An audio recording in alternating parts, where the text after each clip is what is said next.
ವೃದ್ಧೆಯ ಬರ್ಬರ ಕೊಲೆ, ತಲೆಗೆ ಹೊಡೆದು ವೃದ್ಧ ಮಹಿಳೆಯ ಕೊಲೆ.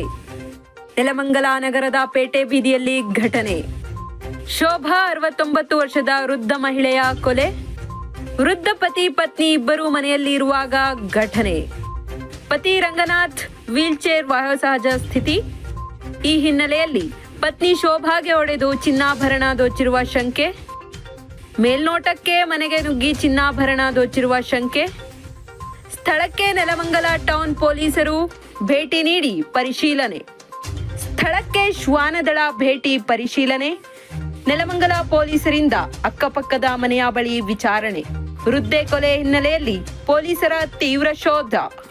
ಮಹಿಳೆಯ ಮೃತದೇಹ ನೆಲಮಂಗಲ ಶವಗಾರಕ್ಕೆ ರವಾನೆ. ಕೊಲೆಯಾದ ವೃದ್ಧ ಮಹಿಳೆಯ ಮನೆಯಲ್ಲಿ ಸೋಕೋ ಟೀಮ್ ಪರಿಶೀಲನೆ. ಮನೆಯ ಮಂಚದ ಮೇಲೆ ಚಿಮ್ಮಿರುವ ರಕ್ತದ ಕಲೆ. ಮಂಚದ ಮೇಲೆ ಮಹಿಳೆ ಕೊಲೆ ಮಾಡಿ ದರೋಡೆ ಮಾಡಿರುವ ಕಳ್ಳರು. ನೆಲಮಂಗಲ ಟೌನ್ನ ಪೇಟೆ ಬೀದಿಯಲ್ಲಿ ಶೋಭಾ ಮತ್ತು 60 ವರ್ಷ ಮತ್ತು ಅವರ ಹಸ್ಬೆಂಡ್ ಇಬ್ಬರು ವಾಸ ಆಗಿರ್ತಾರೆ. ಈ ದಿನ ನಮಗೆ ಈವ್ನಿಂಗ್ ಮಾಹಿತಿ ಬರ್ತದೆ.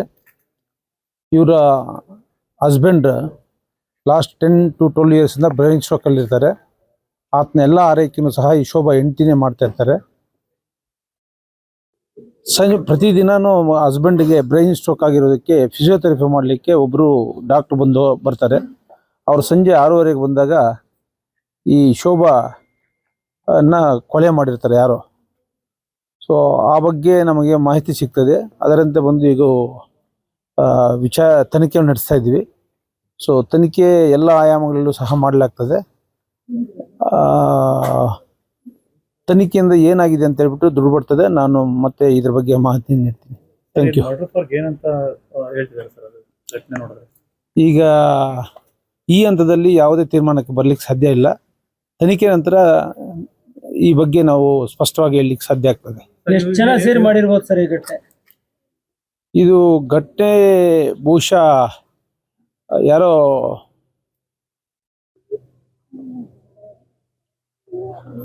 ಒಬ್ಬರೇ ಮಾಡ್ದಂಗೆ ಕಾಣಿಸ್ತಾ ಇದೆ.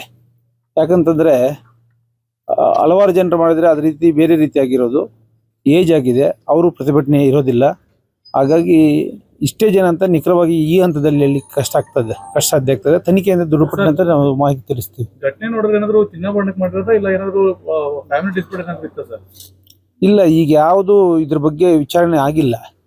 ಯಾಕಂತಂದ್ರೆ ಅವರಿಬ್ರು ಏಜ್ ಆದವರಿದ್ದಾರೆ. ಈ ಹಂತದಲ್ಲಿ ನಾವು ಯಾವುದೇ ಹೇಳಿದ್ರೆ ಅದು ತಪ್ಪಾಗ್ತದೆ. ತನಿಖೆಯಲ್ಲಿ ಇದೆಲ್ಲ ದೃಢಪಡ್ತದೆ. ನಾವು ಮಾಹಿತಿ ಕೊಡ್ತೀವಿ. ಸ್ಥಳೀಯವಾಗಿ ಹೆಣ್ಮಕ್ಳೆಲ್ಲ ಸ್ವಲ್ಪ ಇದರಲ್ಲಿದ್ದಾರೆ, ಭಯಭೀತರಾಗಿದ್ದಾರೆ. ಯಾಕಂದ್ರೆ ಒಂಟಿ ಹೆಣ್ಮಕ್ಳ ಹತ್ರ ಮರ್ಡರ್ ಆಗಿದೆ, ಸೇಫ್ಟಿ ಇಲ್ಲ ಅಂತ ಒಂದಷ್ಟು ಜನ ಹೇಳ್ತಿದ್ದಾರೆ ಹೆಣ್ಮಕ್ಳೆಲ್ಲ. ಇದ್ರ ಬಗ್ಗೆ ಏನಾದ್ರು ಕ್ರಮ ಕೈಗೊಳ್ತೀರಾ ಹೆಂಗೆ ಸರ್? ಖಂಡಿತ ಇದ್ರ ಬಗ್ಗೆ ನಾವು ತನಿಖೆ ಮಾಡ್ತೀವಿ. ಯಾರು ಅದಕ್ಕೆ ಕಾರಣಕರ್ತರಾಗಿರ್ತಾರೋ ಅವ್ರ ಮೇಲೆ ಕಾನೂನು ಕ್ರಮ ಜರುಗಿಸ್ತೀವಿ.